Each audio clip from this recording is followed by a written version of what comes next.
Hi friends, welcome back to my channel. But ఈరోజు video వచ్చేసి నా మేనకోడల బర్త్డే రోజు మేమైతే ఏమేమి వంటలు చేసామో ఈ వీడియోలో చూపిస్తున్నాను, చూసేయండి.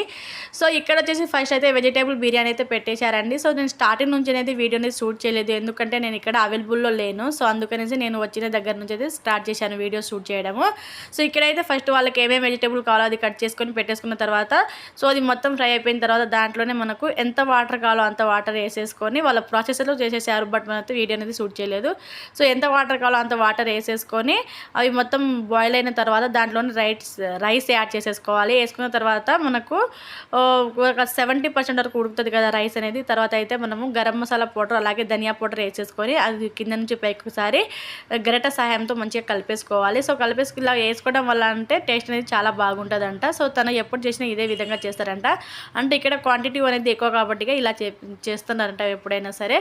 సో ఈ విధంగా ఒకసారి ట్రై చేయండి, మీకు ఎలా వచ్చిందో తప్పకుండా కామెంట్ చేయండి. సో అలా మనం అన్నం అనేది పూర్తిగా ఉడికిపోద్ది కదా, అప్పుడు ఒకసారి గిన్నె కిందకి దించుకొని ఇలా చేసేసుకున్నారంటే మనకు కింద ఏమైనా రైస్ ఉన్నా మంచిగా కుక్ అయిపోద్దండి.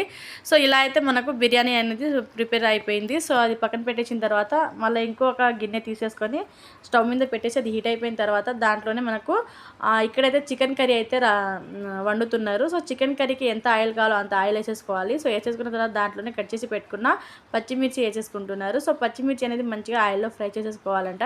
సో ఫ్రై చేసుకున్న తర్వాత సో దాంట్లోనే కట్ చేసి పెట్టుకున్న ఆనియన్స్ ముక్కలు వేసేసుకొని ఈ ఆనియన్స్ అనేవి ఆయిల్లో మంచిగా మగ్గిపోయి మంచిగా ఫ్రై అయిపోవాలండి. సో వీడియోలో ఇక్కడ చూపిస్తున్నాను కదా మీరు వీడియో క్లిప్లో, ఇదే విధంగా చేయండి. టేస్ట్ అనేది చాలా చాలా బాగుంటుంది.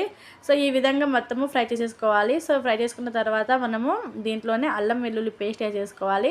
సో మేమైతే ఇక్కడ చికెన్ అనేది మేము 5 kgs క్వాంటిటీ అండి, ఇది మేము చూపిస్తున్నది 5 kgs. సో ఇలా ఏమైనా ఈవెంట్ ఇంట్లో ఉన్నప్పుడు బర్త్డే పార్టీలు ఏమైనా ఉన్నప్పుడు ఇలా అయితే సింపుల్గా చేసేసుకోండి, చాలా బాగుంటుంది.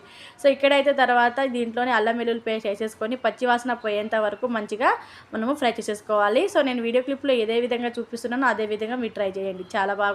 అలాగే తప్పకుండా కామెంట్ చేయండి.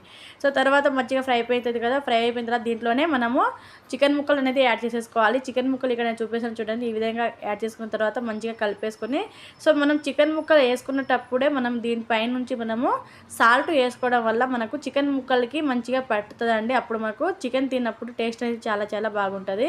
సో ఇక్కడ చూడండి సాల్ట్ వేసేసుకొని మొత్తం కలిపేసుకోండి. అంటే కొన్ని వీడియో క్లిప్స్ అనేవి ఇక్కడ నా దగ్గర స్కిప్ అయిపోయినాయండి.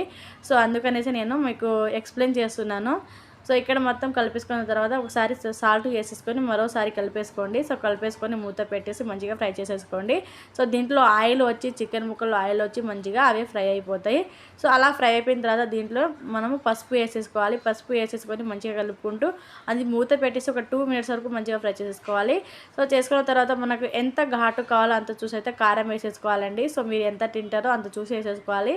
సో వచ్చేసి మా ఆడపడుచు వచ్చేసి సుమారుగా ఒక 5 నుంచి 6 టేబుల్ స్పూన్ వరకు అయితే కారం అయితే వేసారు. సో దానికి సరిపోయింది కరెక్ట్గా. సో మీకు ఎంత కావాలో ఘాటు అని చూసి వేసేసుకున్న తర్వాత మంచిగా కలుపుకుంటూ ఇది ఒక మూత పెట్టేసి ఒక 2 minutes వరకు మంచిగా మగ్గనివ్వాలండి. సో దీంట్లో టమాటా అనేది ఏమి యాడ్ చేయలేదు. సో మీరు గమనించారు కదా, టమాటా అనేది ఏమి యాడ్ చేయలేదు. సో ఇక్కడ మంచిగా మగ్గిపోవాలి, కారం అంతా మగ్గిపోయిన తర్వాత మనకు ఎంత గ్రేవీ కావాలో అంత చూసి వాటర్ అయితే వేసేసుకోవాలి. సో వేసుకున్న తర్వాత మనం మంచిగా మగ్గిపోద్ది కదా, గ్రేవీ చిక్కదనం పడ్డప్పుడు దానిపైనుంచి కొంచెం చికెన్ మసాలా వేసేసుకొని అలాగే కొత్తిమీర పుదీనా వేసేసుకొని స్టవ్ బంద్ చేసుకున్నారంటే అంతేనండి, ఎంతో టేస్టీగా ఉంది గ్రేవీ చికెన్ అయితే రెడీ అయిపోతుంది. సో మీరు ఎప్పుడైనా ఇలా వండకపోతే ఒకసారి ట్రై చేయండి, చాలా బాగుంటుంది. సో వీడియో అనేది ఫుల్ వీడియో అనేది ఇంతేనండి, అంటే క్లియర్గా ఏం తీయలేదు ఈసారి కొంచెం పని ఉండడం వల్ల. Thank you for watching. Thank you all. Please like చేసి సబ్స్క్రైబ్ చేసేసుకోండి.